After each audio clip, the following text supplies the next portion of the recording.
Hoy voy a conversar de qué entendemos por prolapso cuando hablamos del prolapso y el tratamiento prêt-à-porter de los prolapsos de órganos pélvicos. ¿Y por qué este concepto? Porque en piso pélvico, cuando hablamos la terminología de prolapso, ahí estamos englobando, estamos uniendo una gran cantidad de términos e igualmente una gran cantidad de tratamientos quirúrgicos. Sin embargo, es importante que los tratamientos quirúrgicos sean estandarizados, es decir, sean producidos en serie. En este caso, no nos sirve un tratamiento, haciendo la analogía con la moda, de una prenda de alta costura que no pueda ser reproducible fácilmente. Necesitamos prendas prêt-à-porter, es decir, necesitamos tratamientos de diferentes tipos de prolapsos que sean reproducibles. Esa es la intención de esta charla. Después de la última clasificación o la anterior clasificación de estandarización de prolapsos que data de los años 60, hubo en el tiempo un silencio en el cual no se volvió a hablar de clasificaciones y hubo una serie de dudas no resueltas que posteriormente, en el año 1996, un grupo de sociedades científicas como son la Asociación Internacional de Uroginecólogos, la Sociedad Americana de Uroginecólogos, la Sociedad Internacional de Continencia, se unen, crean equipos de trabajo para estandarizar una nueva clasificación de los prolapsos de órganos pélvicos. Esta clasificación fue comandado por el Dr. Bump y incluyó dentro de su grupo de trabajo a célebres personalidades como la doctora Linda Brubaker y John Delancey. Después de una larga evolución en el trabajo, para el año 1996 se publica la que hoy en día conocemos como la clasificación de POPQ o POPQ Classification. Una de las analogías que podemos hacer para entender la vagina es la visualización de la misma como si fuera un archivador de 3 gavetas, donde tenemos una gaveta superior que representa la pared vaginal anterior, una gaveta intermedia que representa la cúpula o el cuello uterino y una gaveta inferior que representa el compartimiento posterior o la pared vaginal anterior. Una de las nuevas novedades que introduce la clasificación de POPQ es dividir la vagina en sus paredes anterior y posterior en 2 porciones. Y a esa porción de la pared vaginal anterior le da 2 números, pared vaginal anterior A y pared vaginal anterior B. Entonces tenemos un punto en la pared vaginal que es AA y un punto en la pared vaginal anterior, ambas, que es AB. El punto A y punto B de la pared vaginal anterior. El punto A sí obedece, es el único de estos puntos que obedece a un hito anatómico bien preciso que corresponde con la unión uretrovesical. El punto AB es un lugar equidistante entre el punto AA y el punto C. Igualmente, la pared vaginal posterior ha sido dividida en 2 partes, un punto A posterior y un punto B posterior. El punto A posterior está igualmente que el punto A anterior a 3 centímetros por dentro de las carúnculas himeniales. Además, la clasificación introduce los términos de punto C y punto D correspondiente al cuello o cúpula vaginal y al fondo de saco posterior. E introduce igualmente unos puntos estáticos correspondientes con el hiato genital, el cuerpo perineal y la longitud vaginal total. De tal manera que nos estamos dando cuenta que estamos en presencia de una primera característica de la clasificación, que es la división de la vagina en compartimientos. Y así podemos hablar de compartimiento anterior, de compartimiento apical y de compartimiento posterior. Otra de los grandes éxitos que tiene la clasificación de POPQ es establecer un punto de referencia, que era una de las fallas que presentaba la clasificación anterior, que prestaba a dudas. Ese punto de referencia, en este caso, es el himen o las carúnculas himeniales, de tal manera de que todo lo que esté por fuera del himen se le da una connotación positiva y todo lo que esté por dentro del himen se le da una connotación negativa. Y allí caemos en las clasificaciones o estadios. Y ahí vamos a encontrar que un estadio 1 sería cuando existe un descenso de la pared vaginal o del cuello uterino que está a menos de 1 centímetro por dentro del himen, es decir, está a menos de -1. Pero si tenemos un prolapso que está ubicado a 1 centímetro por dentro, entre 1 centímetro por dentro y 1 centímetro por fuera del himen, eso sería un estadio 2. Y si tenemos un prolapso que está a 1 centímetro por fuera del himen, eso sería un estadio 3. Y un estadio 4 es cuando está completamente prolapsada la pared vaginal o el útero, o al menos de 2 centímetros de la longitud vaginal total.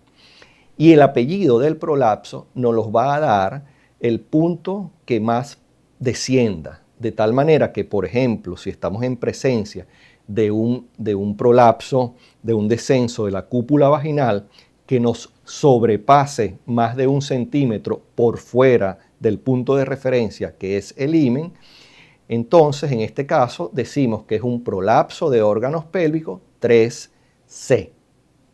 C, que corresponde a la cúpula o el cuello. Si en cambio tenemos un prolapso que está entre -1 centímetro, es decir, 1 centímetro por dentro del himen o hasta 1 centímetro por fuera del himen y corresponde a la pared vaginal anterior, que sus puntos son el AA-BA, podemos decir que estamos en presencia de un prolapso 2AA-BA, es decir, un prolapso grado 2 de la pared vaginal anterior. Entonces, esto nos da una comprensión muchísimo más certera de lo que está pasando en este prolapso. Y como podemos ver en esta lámina, la forma más frecuente en la que se clasifica es a través de una cuadrícula, de una cuadrilla, donde los puntos de la pared vaginal anterior van en la cuadrícula superior y los puntos de la pared vaginal posterior van en la cuadrícula inferior y los puntos estáticos van en las cuadrículas centrales, que son el cuerpo perineal, el hiato genital y la longitud vaginal total.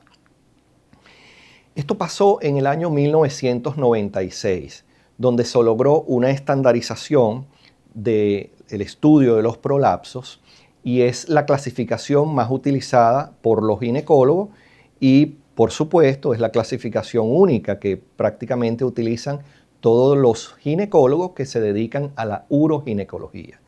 Sin embargo, pasó un largo tiempo, hasta el año 2020, cuando se realiza una nueva clasificación, ya no de los prolapsos, sino una clasificación para estandarizar el tipo de cirugía, los nombres de cirugía que se le da a cada compartimiento. Esta clasificación data del año 2020, donde también está involucrada la Asociación Internacional de Uroginecólogos y la Sociedad Americana de Uroginecólogos. Se crean grupos de trabajo, 5 grupos de trabajo, que se dedican a estandarizar los nombres para poder hablar el mismo idioma, para poder tener comprensión de lo que estamos haciendo, para poder realizar estudios comparativos en un país u otro, para poder realizar estudios de metaanálisis, donde podemos unir gran cantidad de pacientes y realizar macroestudios.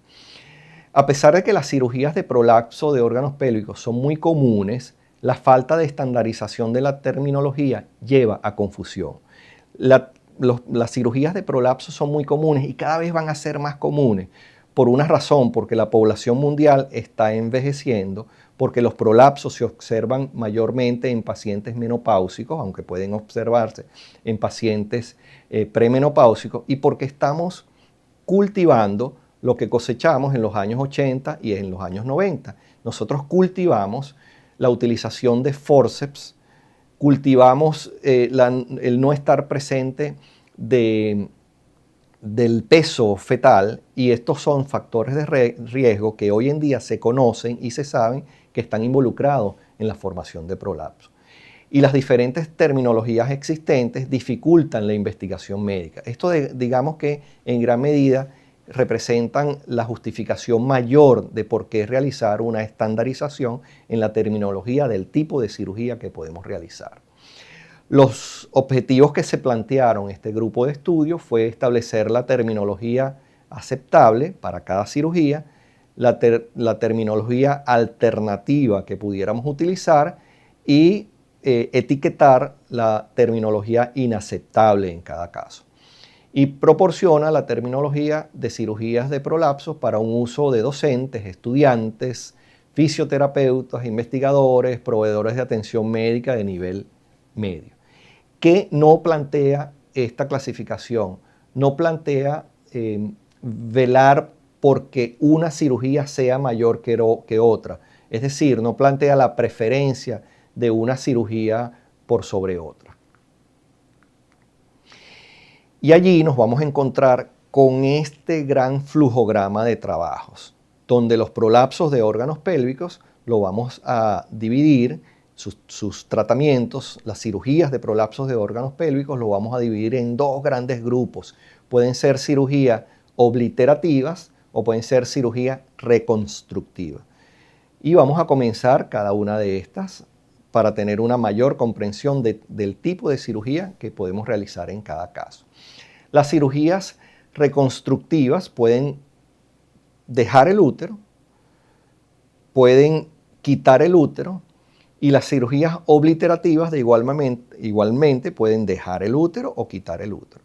Ahora bien, las cirugías reconstructivas buscan reconstruir la función. Y en las cirugías reconstructivas sí nos vamos a dividir que hay cirugías de compartimiento anterior, apical y posterior. Como les decía, en esta lámina podemos observar cómo los prolapsos se dividen en prolapsos, reparaciones de prolapsos obliterativas y reconstructivas. Los reconstructivos es muy importante que debemos de tomar en cuenta qué es lo que reconstruimos. Reconstruimos con la certeza de poder evaluar y poder dejar constancia de la funcionalidad. Y la funcionalidad es preservar la función sexual, preservar la función defecatoria y preservar la función miccional. Es por eso que lo ideal es realizar valoraciones de calidad de vida previo y posterior a la cirugía y de esa manera podemos darnos cuenta qué tan beneficioso fue la cirugía en cada paciente. En cambio, en la cirugía obliterativa realizamos un bloqueo de la vagina. ¿En qué pacientes? En pacientes que no van a tener relaciones sexuales. Las cirugías obliterativas, comenzamos a desarrollar este tema, puede ser con la preservación del útero o puede ser con una histerectomía, o bien realizar la histerectomía en el momento de la cirugía o bien en un paciente que ya tenía una histerectomía previa. Y esta nomenclatura nos elimina las nomenclaturas anteriores. Cuando realizamos una cirugía obliterativa con la preservación del útero, es lo que antes conocíamos como la operación de Lefort. En cambio, cuando realizamos una cirugía obliterativa con la realización de una histerectomía, es lo que conocíamos como la operación de Ruyer. En ese afán de simplificar la medicina y simplificar la terminología médica, la tendencia es a eliminar los nombres propios.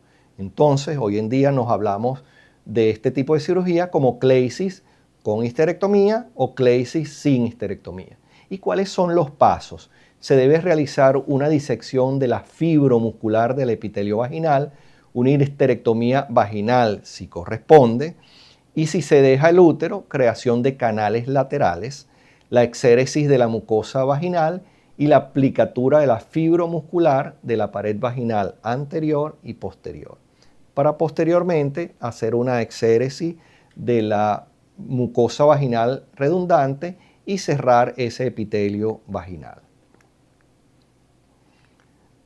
Hay una consideración para cada una de estas cirugías, la consideración de la terminología. Y hablamos que el término aceptado es la realización de una cleisis sin histerectomía o una cleisis con histerectomía según cada caso. Hay sinónimos aceptables En el caso de que realicemos con histerectomía, no hay un sinónimo, pero cuando hay sin histerectomía, se puede decir que es una cleisis con preservación de útero. Los sinónimos no recomendados: vaginectomía, colpectomía, colpocleisis parcial, cierre u obliteración vaginal, y es inadmisible no suturar entre sí las paredes anterior y posterior de la vagina.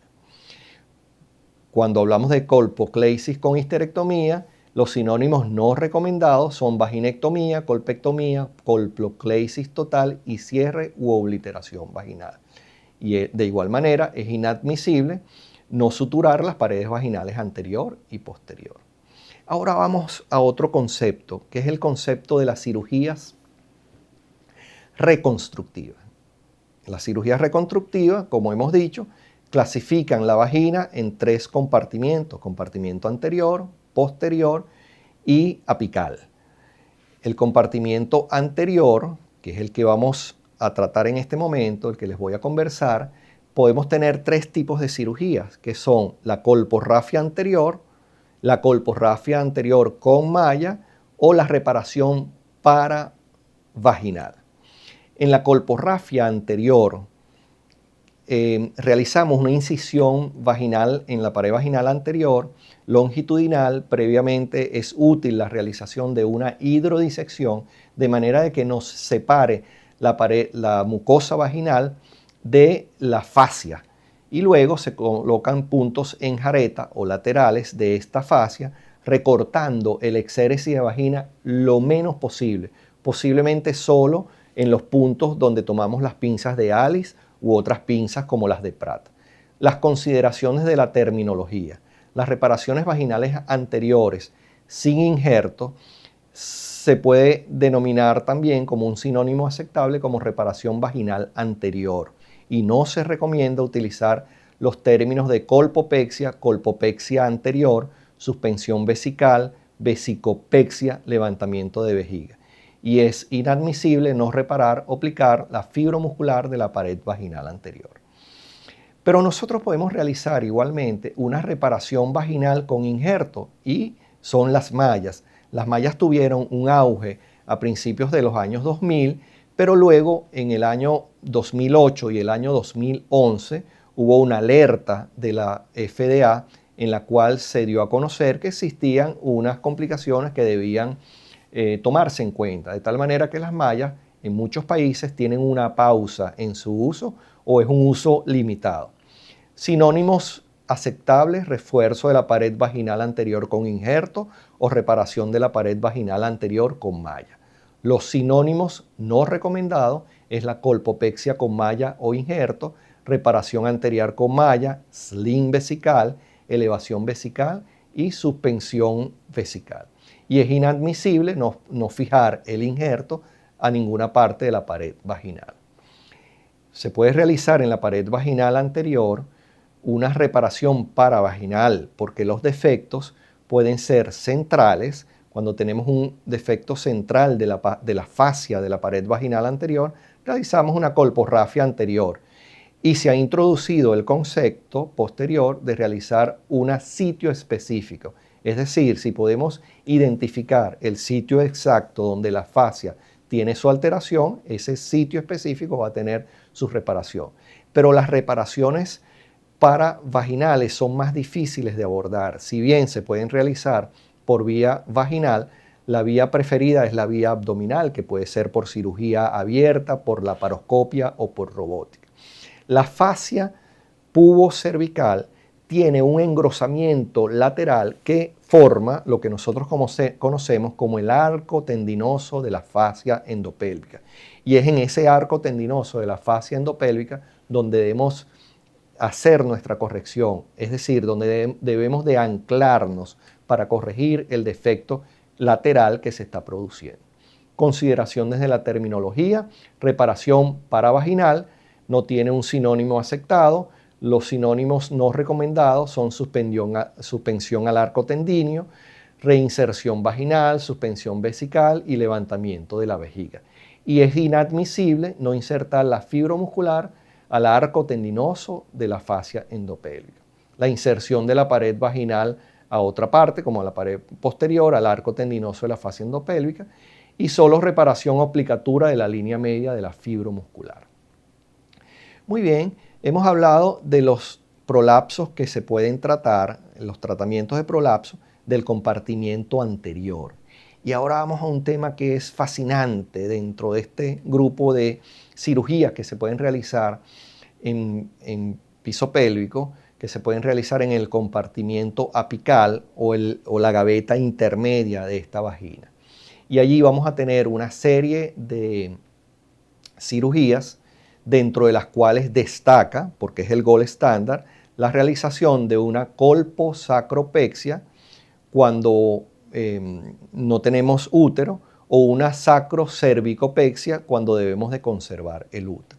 Esta es una cirugía en la cual el abordaje abdominal abierto por laparoscopia o robótica pretende fijar una malla al promontorio o al espacio entre S1 y S2. Inicialmente la cirugía fue contemplada en promontorio y con una pequeña banda de malla. Sin embargo, hoy en día la tendencia y la recomendación es realizar una malla más amplia que comprenda la pared vaginal anterior y posterior, fijada a la mucosa de esta pared vaginal anterior y posterior, a la fibromuscular, y luego esa malla llevarla hasta la unión del ligamento longitudinal anterior del sacro. Puede tener complicaciones, se utilizan unas mallas preferiblemente tipo 1 de polipropileno, pero se han utilizado mallas autólogos de fascia lata, mallas porcinas, senomallas, y también se han utilizado mallas de otros componentes.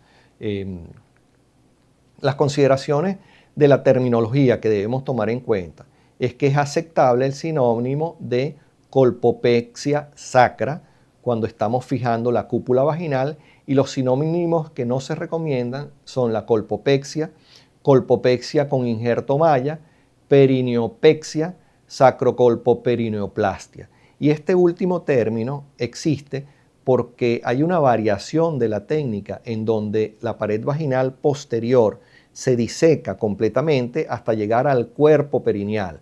Es por eso que se ha etiquetado como colpoperineoplastia.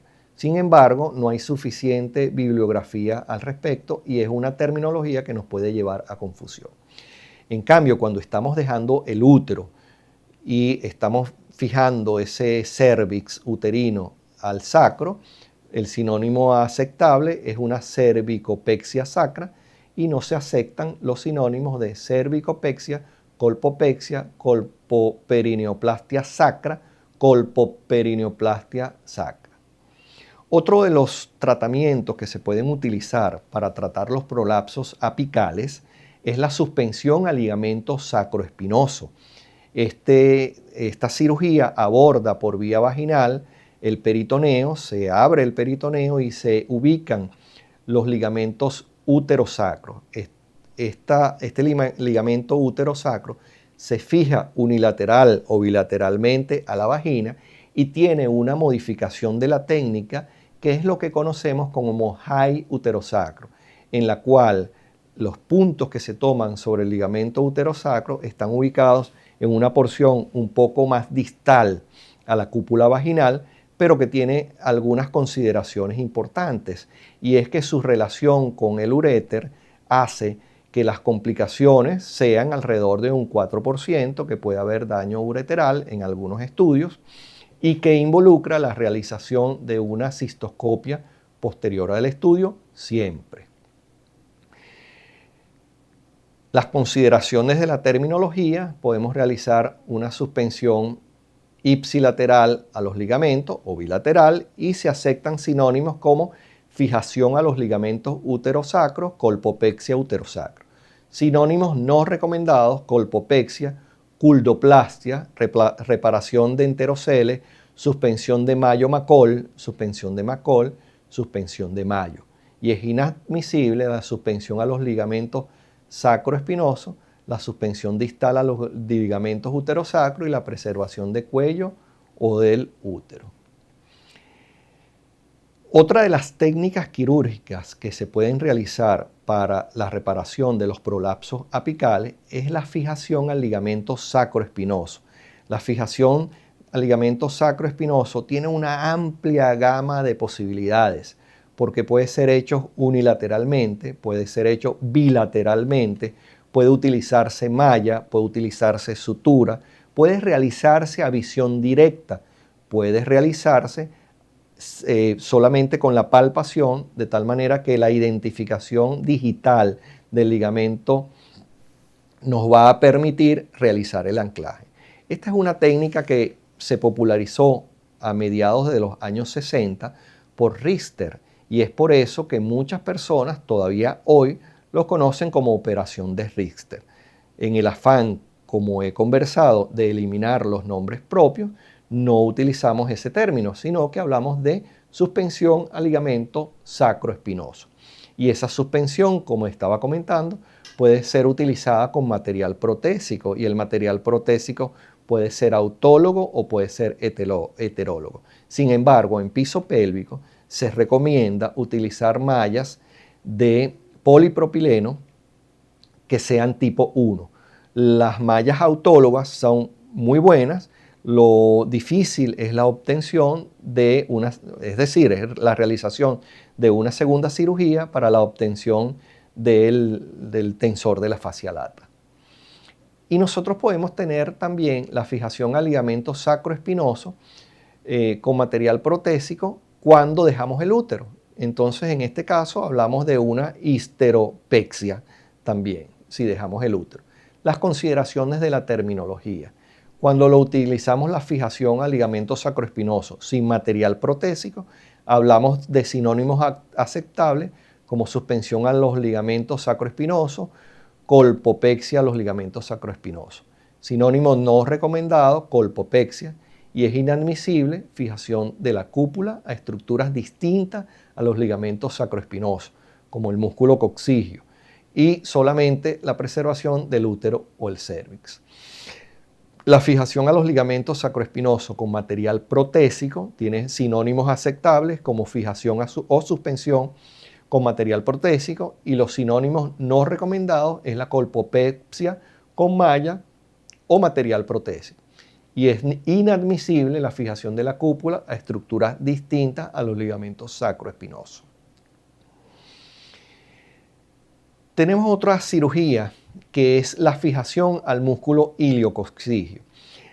El ligamento sacroespinoso y el músculo coccigio discurren de manera similar, discurren unidos. Sin embargo, el músculo coccigio es más débil. El ligamento sacroespinoso es un ligamento fuerte, y solo cuando tenemos un ligamento sacroespinoso muy débil podemos valernos, en este caso, del músculo coccigio. Pero no es lo ideal, y hay que tomar en cuenta que este complejo ligamento sacroespinoso, músculo coccigio, tiene por detrás la ilíaca interna y el nervio pudendo y ramas del nervio pudendo en lo que se conoce como la fosa posterior. De tal manera que nuestro límite de seguridad en una cirugía de piso pélvico de compartimiento apical, cuando utilicemos el ligamento sacroespinoso o el músculo coccigio, es saber que posterior a él tenemos la fosa posterior con elementos vasculares y nerviosos cuyo daño nos pueden representar una complicación grave en este tipo de cirugía. Otra cirugía que se puede utilizar es la histeropexia a la pared vaginal, a la pared abdominal anterior. Esta histeropexia a la pared vaginal anterior fija el material protésico al útero y luego lateralmente, muy cerca de las espinas ilíacas superiores, anteriores, de manera de fijar a la aponeurosis lateral. De los nombres que han persistido, de los nombres propios que han persistido, el único es la operación de Manchester. Y es curioso, porque la operación de Manchester no fue desarrollado por un doctor llamado Manchester, sino que fue desarrollado por Archibald Donald y su alumno Fothergill. Por eso se conoce como operación de Donald Fothergill o también como operación de Fothergill. Sin embargo, la operación fue desarrollada en Manchester y hasta hoy en día, en esta nueva clasificación, es el único nombre, digamos, propio, en este caso referido a una ciudad, que persiste. En la intervención de Manchester clásica, lo que se pretende es realizar una amputación de cuello y hacer una transposición de ligamentos. Es decir, los ligamentos cardinales, el derecho, traspolarlo al lado izquierdo y el izquierdo traspolarlo al lado derecho, de manera de hacer una báscula de ese cuello que nos queda.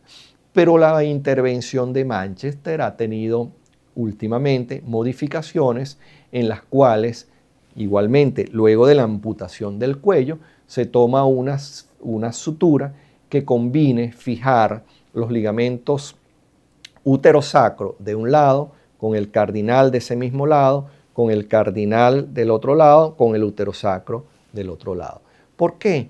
Porque la experiencia nos ha demostrado que la desinserción de los ligamentos cardinales, como ocurría en la intervención de Manchester clásica, nos puede producir un debilitamiento de este cuerpo perineal, de este anillo cervical.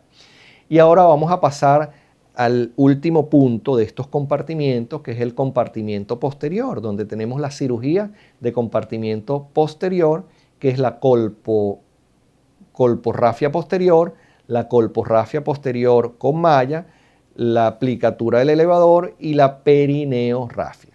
Muy temprano en la utilización de las mallas, la experiencia nos determinó que en el compartimiento posterior la malla no brindaba un éxito mayor que la reparación clásica sin la utilización de malla. Es por eso que muy temprano en el tiempo se dejó de utilizar mallas en compartimento posterior. En este tipo de cirugía vamos a realizar también una incisión longitudinal, pero en este caso en la pared vaginal posterior.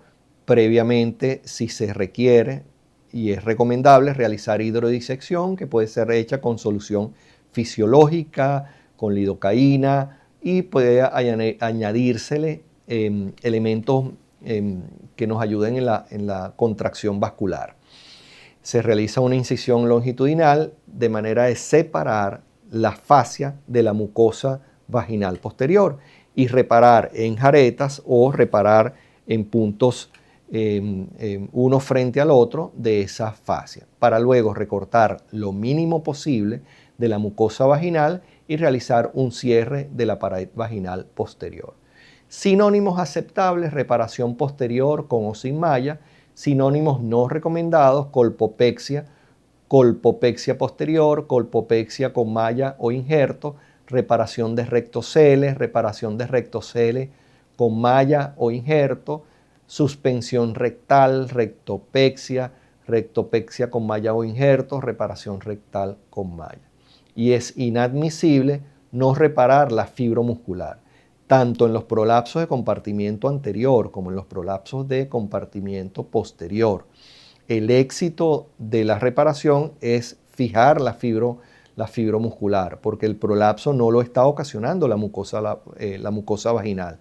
La mucosa vaginal prolapsada es lo que vemos, pero el problema está profundo, el problema está en la fascia fibromuscular. Y por último, lo que conocíamos antes como colpoperineoplastia ha sido determinado en llamar perineorrafia.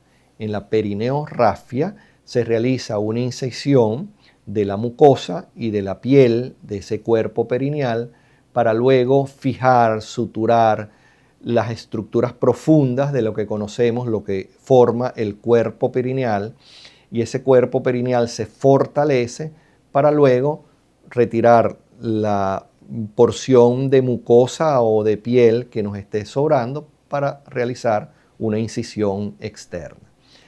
La perineorrafia tiene un sinónimo, que es la aplicatura perineal, y no son recomendados el uso de los términos perineoplastia, colpoperineoplastia, reparación posterior, reparación de la pared vaginal posterior. colporrafia posterior, reparación de rectocele o de perineocele. Ideas para asimilar. Tenemos que tomar en cuenta que el sistema de clasificación de prolapso aceptado hoy en día se llama POPQ o POPQ Quantification, que la vagina se divide en 3 compartimientos y así lo debemos tratar, cada uno por separado: compartimiento anterior, compartimiento apical y compartimiento posterior. Que las cirugías de piso pélvico pueden ser de 2 grandes tipos y son reconstructiva y la otra obliterativa. Que la reparación vaginal anterior puede ser con o sin injerto, por vía vaginal o paravaginal. Que la reparación del compartimiento apical puede ser con o sin injerto y que existe una gran variedad de tipos de cirugía, donde destacan la colposacrosuspensión, que es el gold estándar, la suspensión al ligamento uterosacro, la suspensión al ligamento sacroespinoso, que es quizás hoy en día la cirugía más realizada por la mínima invasión que representa, por lo altamente pequeño que se puede hacer por el orificio natural que es la vagina, y que no debemos olvidar que hay una operación que ha sido modificada que se puede tomar en cuenta, que es la operación de Manchester, y que la reparación de la pared vaginal posterior puede ser igualmente con injerto y sin injerto, pero que la utilización de injerto no nos brinda un beneficio adicional a la cirugía clásica.